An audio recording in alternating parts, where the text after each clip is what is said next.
Hi, this is Melody Nye of Melo Farms.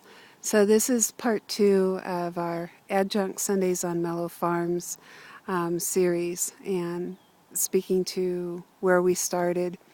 I'm visiting with my oldest sister, Glenda, and her husband, Frank. They have 8 acres here in Beaver Creek, Oregon, which is a suburb outside of Oregon City, or suburb is the wrong word. It's really the farming community or old farming community outside of Oregon City. I started out showing you the backyard of the Oregon City house, and that's where once a year I would raise 25 dinner chickens. And dinner chickens you can raise to maturity in 10 to 12 weeks.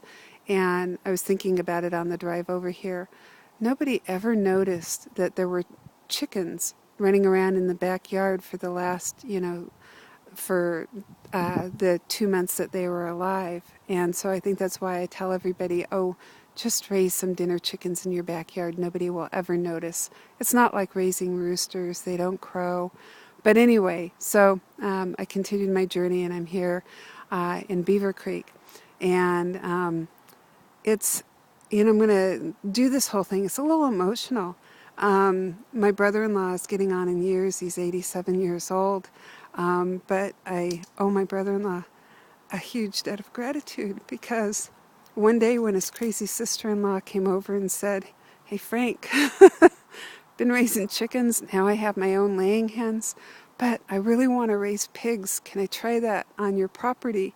He said yes. And so my debt of gratitude is to my brother-in-law, who always believes in me, and I really appreciate that. So, all teary. So what we're looking at is the first enclosure, or the only enclosure that Lynn and I built to raise pigs and to figure out if we could do it. And so right now, this is an area that my sister and brother-in-law have not used, and there hasn't been any animals since that we've been here. But this enclosure is where the enclosure that we built to raise Benny and June. And Benny and June were just your standard York, Poland, China cross. We got them at about 10 weeks of age. We brought them home in a dog carrier, and this is what we had built. We brought them home right about this time of year. We had ordered them in February, and then we picked them up in March. And so, like I said, this area isn't used anymore, except there was some stuff cleared out. But, the same basic structure that we use now, we make sure that there's fencing. We have hot wire down at the bottom. We had a covered feed area. We had, obviously, this was a closed pasture. And we had basically the Taj Mahal of the pig housing variety. We didn't know what we were doing. And then, of course, we put up fresh water. So there's the bucket and the hose going down to it. I said nothing has happened here since we did this.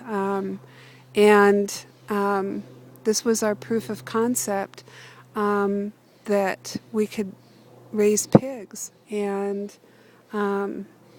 it's not big. I guess that's really my point. You're talking in this 8-acre area.